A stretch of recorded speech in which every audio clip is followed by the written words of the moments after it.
Hello student, I am Altaf Pirzada from Civil Department. તો આ લેક્ચરમાં આપણે પાસ્કલનો નિયમ જોવાનો છે. બહુ ઇમ્પોર્ટન્ટ છે પાસ્કલનો નિયમ.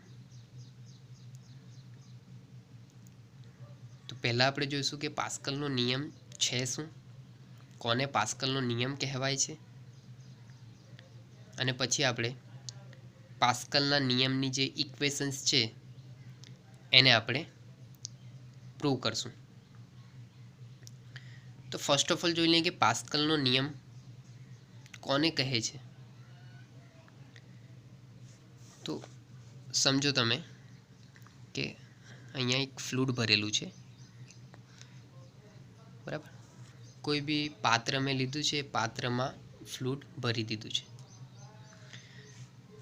તો આ ફ્લૂડ પર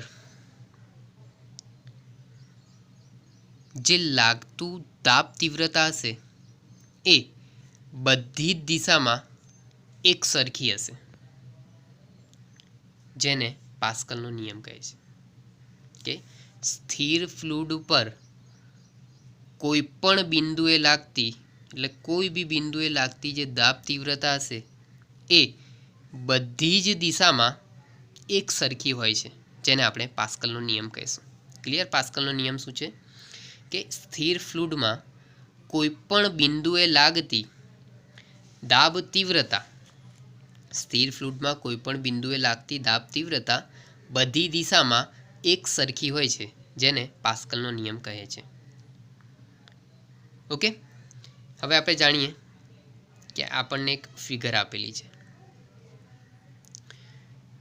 ફર્સ્ટ જોઈએ કે P1, P2 અને P3 છે શું.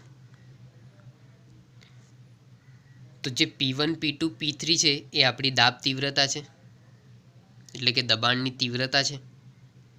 જેવું કે આપણે પ્રૂવ કર્યું હતું, બરાબર, કે એનો નિયમ શું કહેવા માંગે છે પાસ્કલનો નિયમ, કે કોઈ પણ સ્થિર ફ્લૂડમાં કોઈ પણ બિંદુએ લાગતી દાબ તીવ્રતા બધી જ દિશામાં એક સરખી હોય છે. એ આપણે પ્રૂવ કરવાનું છે. તો P1 શું છે? એક દાબ તીવ્રતા છે, દબાણ તીવ્રતા છે. તો P1 છે એ ઉર્ધ્વ દિશામાં, મીન્સ કે ઊભી દિશામાં લાગતી દાબ તીવ્રતા છે. P2 કઈ લાગે છે? આડી દિશામાં લાગે છે, એટલે કે આડી દિશામાં લાગતી દાબ તીવ્રતા કે દબાણ તીવ્રતા છે. અને P3 વિકર્ણ, એટલે કે આ ત્રિકોણ છે, ત્રિકોણના વિકર્ણ પર લાગતી દાબ તીવ્રતા કે દબાણ તીવ્રતા છે. તો ફર્સ્ટ ઓફ ઓલ આપણે P1, P2 અને P3 લખીએ, બરાબર. તો P1 શું છે? તો પ્રવાહીના ઘટક પર ઉર્ધ્વ દિશામાં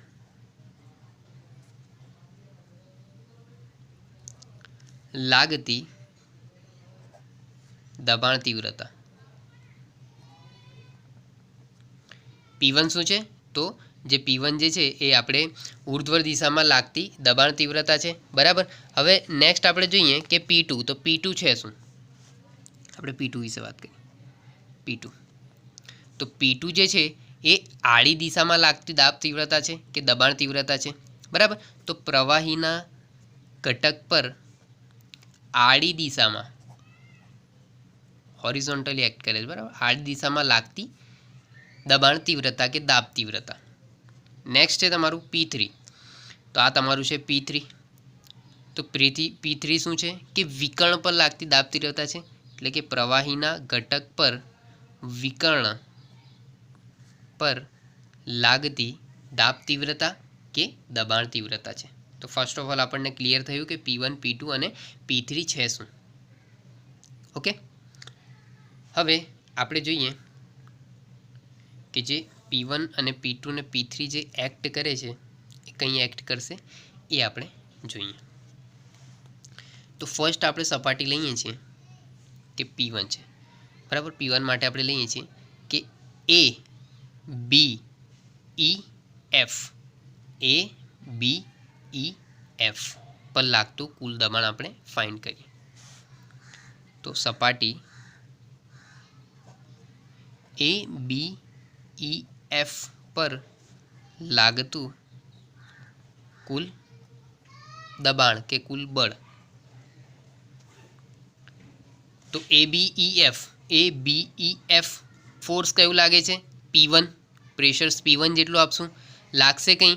તો આપણે આ ત્રિકોણ વિશે વાત કરીએ છીએ, બરાબર. એટલે એ એક્ટ કંઈ કરશે? ત્રિકોણની આ બાજુ, એટલે ત્રિકોણની AB બાજુ ઉપર. અને જે સપાટી છે આપણી શું છે? DS છે, બરાબર. એટલે એને લખી શકીએ કે P1 એક્ટ કંઈ કરશે? તો AB પર ઇન્ટુ DS.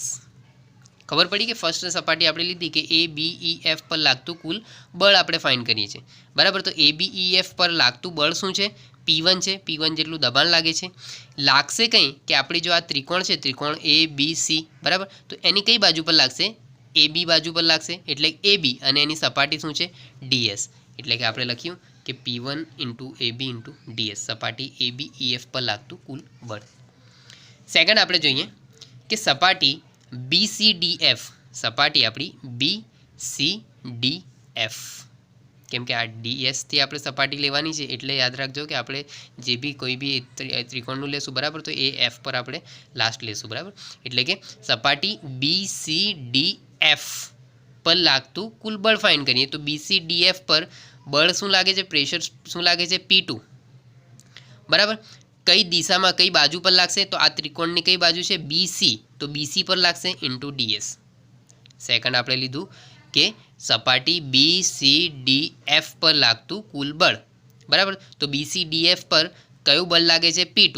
તો P2 ઇન્ટુ કઈ બાજુ પર લાગશે? તો આ ત્રિકોણની ABCની આ કઈ બાજુ છે? BC. આ BC બાજુ છે, તો BC બાજુ પર લાગશે, અને સપાટી છે DS. એટલે આપણે લખી દઈશું કે સપાટી BCDF, સપાટી BCDF પર લાગતું કુલ બળ બરાબર શું મળશે આપણને? P2, એની બાજુ છે BC, અને DS. હવે થર્ડ લઈએ આપણે. તો ત્રીજી આપણી લેશું ACDF.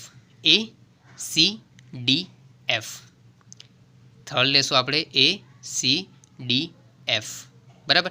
તો ACDF પર લાગતું બળ એટલે કે પહેલો તો પ્રેશર કયું લાગે છે? અહીંયા P3 લાગે છે. કઈ બાજુ પર લાગશે? તો એની વિકર્ણ પર લાગશે, એટલે AC પર ઇન્ટુ DS. ખબર પડી કે થર્ડ આપણે લીધું ACDF. તો ACDF પર લેશું આપણે. તો પ્રેશર શું લાગે છે ત્યાં? P3.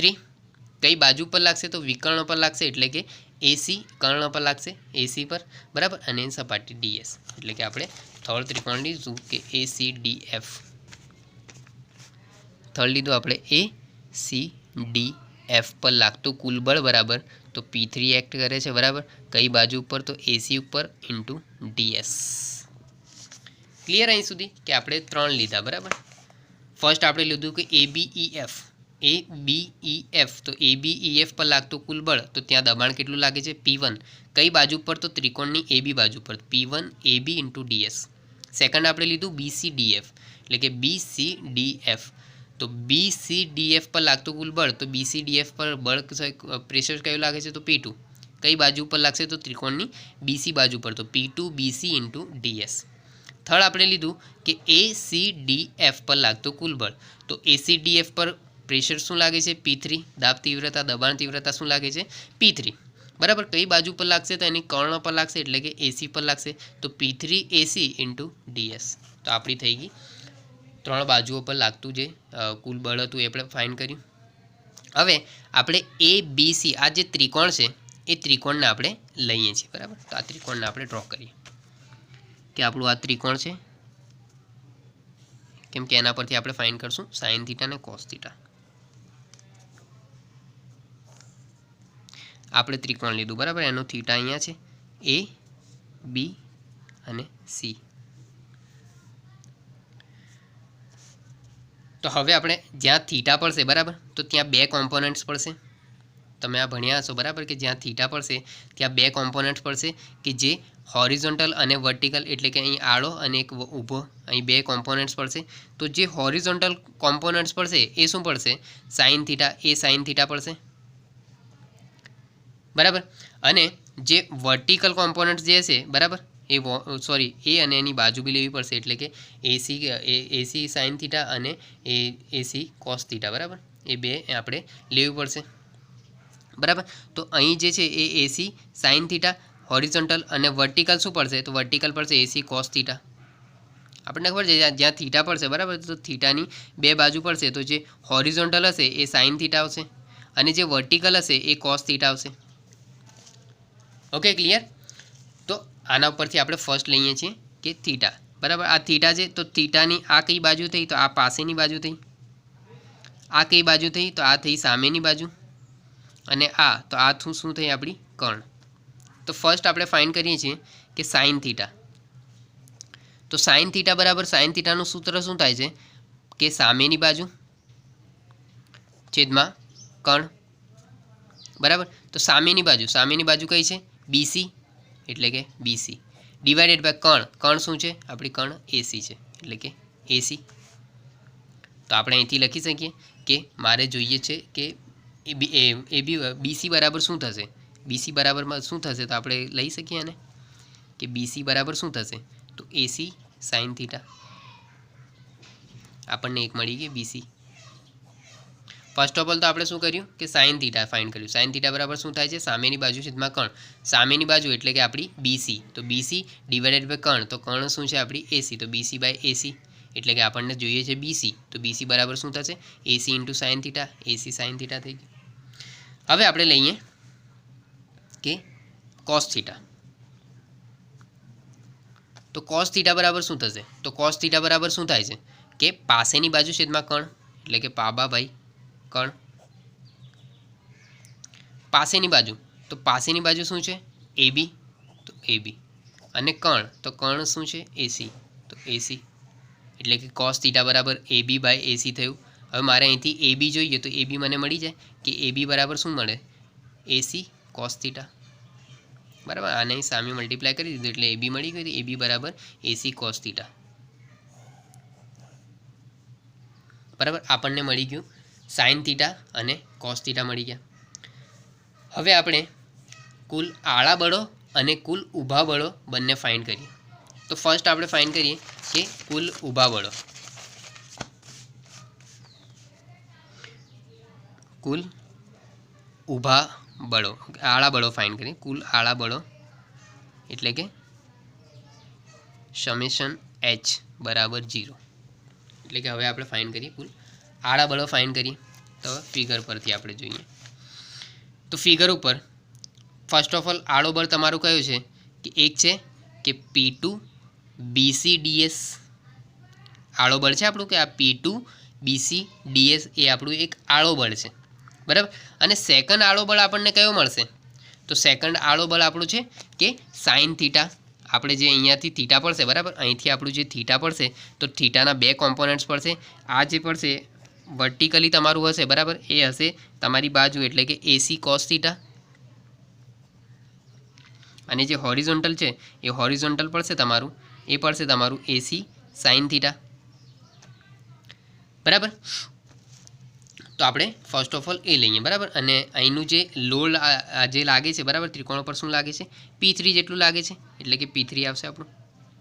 P3 એસી સાઇન થીટા અને P3 એસી કોસ થીટા, બરાબર. તો હવે ફર્સ્ટ ઓફ ઓલ આપણે આડા બળોનું સરખાઈએ છીએ, એટલે કે આડો બળ ફર્સ્ટ શું લાગે છે?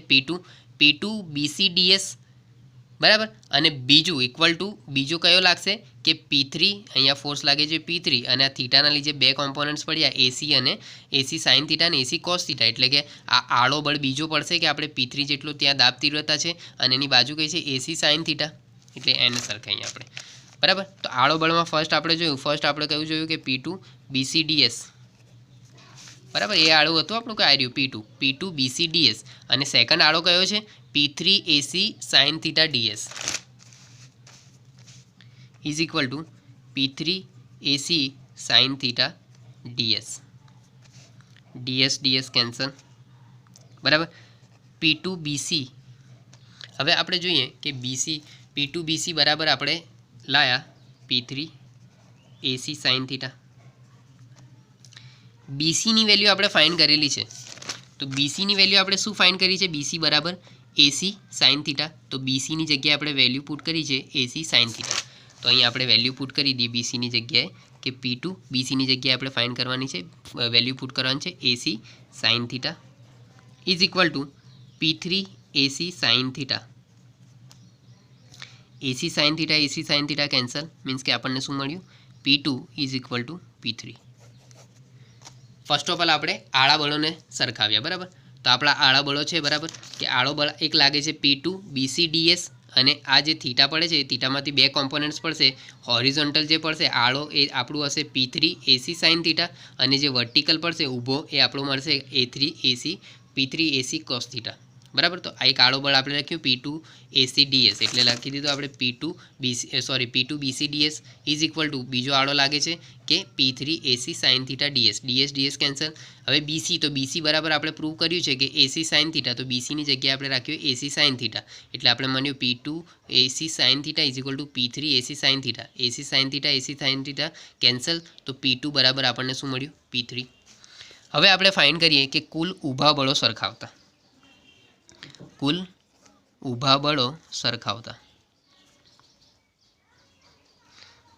એટલે કે સમેશન V બરાબર 0 લેતા, બરાબર. તો ઊભા બળોની આપણે વાત કરી લઈએ અહીંથી. તો આપણને ઊભા બળો કયા લાગે છે? તો એક ઊભા બળ આપણને P1 જે લાગે છે, બરાબર, કે P1 એક્ટ કંઈ કરશે AB ઉપર ઇન્ટુ DS ઊભો બળ છે. અને બીજો ઊભો બળ કંઈથી મળશે? તો આપણને આ જે બે કોમ્પોનન્ટ્સ પડ્યા છે ત્યાં એક આ વર્ટિકલ કોમ્પોનન્ટ પડ્યું છે P3 AC cos થીટા,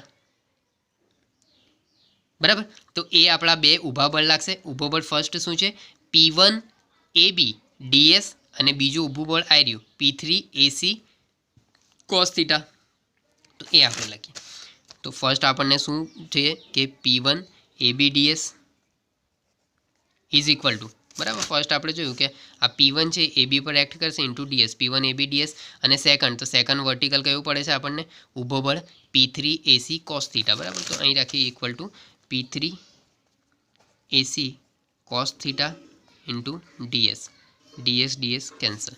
તો P1 AB is equal to P3 AC cos theta. હવે અહીંયા ABની વેલ્યુ આપણને ખબર છે કે ABની વેલ્યુ આપણે અહીંથી પ્રૂવ કરી છે કે AB બરાબર શું થાય છે? AC cos theta. તો ABની જગ્યા પર આપણે AC cos theta value put કરીએ છીએ. તો P1 ABની જગ્યાએ આપણે રાખશું કે AC cos theta is equal to P3 into AC cos theta, બરાબર. તો અહીંથી AC cos theta cancel, means કે આપણને શું મળ્યું? P1 is equal to P3, બરાબર. આપણે કુલ ઊભા બળો સરખાયા અને કુલ આળા બળો સરખાયા. તો આપણે આળા બળો સરખાયા ત્યારે આપણને કઈ કન્ડિશન મળી કે P2 is equal to P3 છે, અને જ્યારે ઊભા બળો સરખાવ્યા ત્યારે આપણને કઈ કન્ડિશન મળી કે P1 is equal to P3 છે, એટલે કે P3 એ P2 જેટલું છે અને P3 જે છે એ P1 જેટલું છે. તો આના પરથી આપણે લખી શકીએ કે P1 જે હશે એ P2 જેટલું હશે, અને P1 જે P2 જેટલું હશે એટલું જ આપણું P3 મળશે. આના પરથી લખી શકીએ, કેમ કે આપણે P3ની વેલ્યુ ફાઇન્ડ કરી, બરાબર. P3 બરાબર શું થાય છે? P2, અને બીજામાં આપણે જોયું કે P3 બરાબર P1 બી થાય છે. તો ઓટોમેટિકલી આપણે આમ લખી શકીએ કે જે P1ની વેલ્યુ હશે એ જ P2ની વેલ્યુ હશે, અને એ જ આપણી હશે P3ની વેલ્યુ, બરાબર. તો આ છે આપણું પાસ્કલનો નિયમ, બરાબર. આઈ હોપ કે તમને આ વિડીયોમાં ખબર પડી હશે. Thank you.